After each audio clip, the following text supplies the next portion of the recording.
expert, Mr. Greg Dickerson. How you doing, sir? Doing great, Michael. How are you today? I'm doing very well. So we are going to talk about something that I first learned about almost 30 years ago. This was a topic in one of my econ classes. It is now talked about a lot on TV. I think it's about to be talked about a lot more. And that is the famous yield curve inversion, what is often called the 2-10 inversion, where 2-year rates are above 10-year rates. A, have you heard about it? B, do you give much stock to it? What are you thinking about this yield curve inversion? Yeah, everybody's talking about it right now because it's a huge thing. It's been accurately predicted, recessions over, the history of the yield curve. Mm-hmm. So every time the yield curve inverts, it predicts recession coming. And, mm-hmm. Why is that? Because it's the investors that are buying those bonds, mm-hmm. And that spread between the 2-year and the 10-year, because, they're jumping in there expecting inflation, looking for protection, looking for a hedge. Where's your hedge against inflation? It's in the bonds, so that's where large institutions are looking at when their expectations are for a recession. So very different economic environment that we're in now. We've never been in anything like this before, with this much quantitative easing, this much artificial inflation of assets due to interest rates, this amount of jobs available with people not wanting to take them, this much pent-up demand in every aspect of the economy with supply chain issues, and inflation rising at levels that we're seeing right now. We've never had all of that in combination with the yield curve invert. So this is all new territory for everybody. So everybody's talking about it. Yeah. So let's if you don't know what yield curve inversion is, let me just ask you a simple question. If you were going to loan me or Greg some money, would you want a higher interest rate if it was a 2-year loan or a 10-year loan? Most people look at that going, well, if you're going to keep my money for 10 years, I want you to pay me a higher interest rate than if you only keep it for 2 years. And logically speaking, that is how it should work. The inversion means, for whatever reason, something's going on in the economy and 2-year money is more expensive than 10-year money. Think about how wacky that has to be and why an inversion A is a pretty rare event. But yeah, you throw that into the environment we are today, to me, it just screams stagflation. And we haven't really had to think about stagflation since the 70s. Oil shock. Now, I think food is about to be a real problem when the spring planting season's not happening in parts of the world. So I think we have a nasty 1.5 years of stagflation, and then the recession catches us at the end of this. So I see a pretty messy 2 to 3 years. And the last thing on the yield curve inversion is it's a great predictor, but it's also a early indicator. It's between 9 and 18 months early, right? A recession is coming, but it's not immediate. Some people hear this and think it's immediate. It doesn't necessarily have to be immediate. Well, because what's a recession? It's negative GDP, over 2 quarters or something, or a sustained period of time. 2 quarters. So in order to get a recession, you have to have negative GDP. The problem is the economy is still humming along. It's still fairly strong. And a lot of it is artificial because prices are rising. So it's increasing, GDP. It's increasing output from a, sales revenue standpoint, not necessarily profitability, although a lot of companies are more profitable because they're producing less, charging more. Mm-hmm. So they've been able to kind of figure that out. But you have to slow growth. You need demand destruction. Yes. And, what is stagflation? High inflation, low growth, right? So we have to slow demand. You have to slow growth. Yeah. I'm not so sure the Fed has the resolve to do that because they're not totally expressing it right now.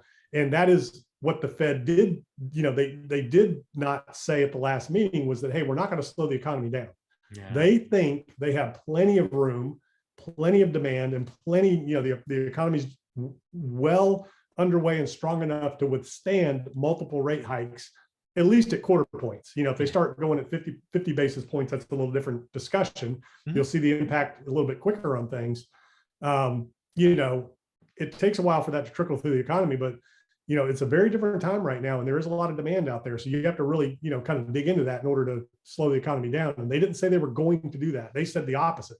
They're saying the economy is going to continue to grow while we raise rates. Yeah. This is just my belief. Which is why the markets rebound, by the way. That's why they were up on the Fed news, because the Fed said the economy's strong, it can withstand rate hikes. Yeah, Know, it was now, the statement, not yeah, I totally agree. Now, as the 50% basis point thing, keeps being dangled, you'll see the markets reverse in a big way. Yeah. Based on those projections. And of course, the war is a big one too. Markets are going to knee-jerk react. If there's positive news of peace talks, markets will react. If there's negative news, markets will not. And if the report ever came out that Putin's gone, he's disappeared, vanished from the face of the earth, boom, markets will be off to the races. Yeah, no question. Yeah, the thing for me as I look at this, in my opinion, one guy's opinion, Powell's not that guy, right? We need a Paul Volcker type who was willing to basically tell Wall Street, because that's who's going to scream first. People don't get this, right? We all talk about real estate, real estate, real estate. The stock market will lose its mind if the Fed comes out and says, I'm in charge, you're not. And what is Powell doing with these communications of quarter point and quarter point and quarter point? Basically saying Wall Street's more important than Main Street, my opinion. I believe these quarter point raises aren't going to do anything. I think there's a meme out there of a little excavator trying to get that big ship out of the water. Like quarter point's not going to do anything. I thought that's a great meme. So my guess is inflation gets worse from here. Have you seen the one with the squirt gun trying to put out a volcano? On a fire, yeah. That's great. Yeah, I think all of those are awesome. And that's exactly how I feel. My guess is inflation gets worse from here, probably much worse. I actually think CPI, even though it's so doctored and messy and not accurate, I think CPI is double digits in May or June. Think about that. So I think Powell loses his job. I think he quits or gets fired. And then we bring in Paul Volcker 2.0. And then that's where Wall Street loses its mind. So that's why I talk about 2.5 years of a pretty messy environment. But to your point, every time I think about this, I'm like, damn it, Greg is right. Good times never last. Bad times never last.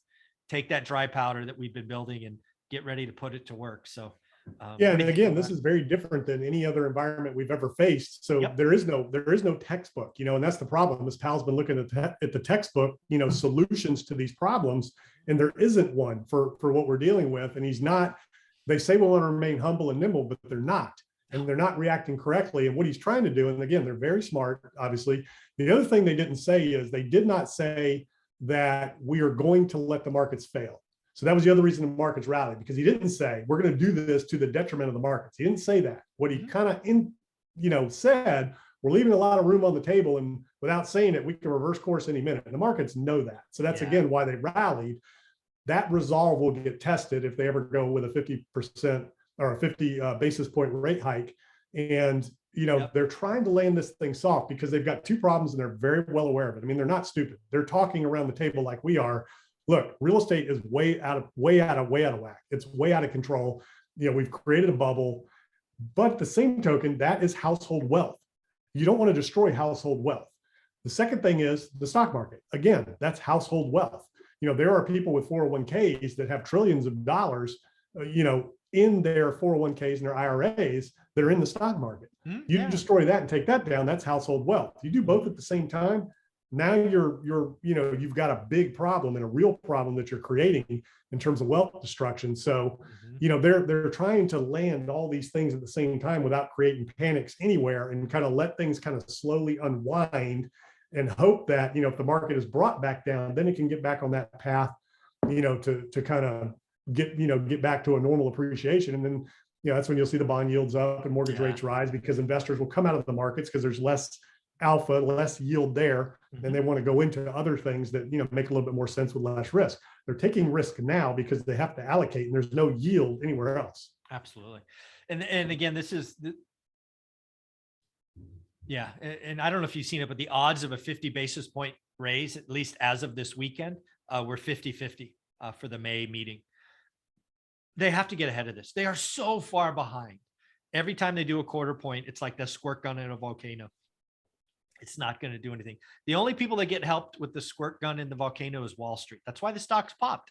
And yes, mutual funds and 401ks are in the stock market. I get it. But there's so much other stuff. The stock market is not the economy. The stock market is not consumers. And like I said last week, we have demand destruction occurring. And I don't think the consumer is nearly as healthy as the Fed thinks, right? I think we're all being teased with $1.3 trillion in excess savings.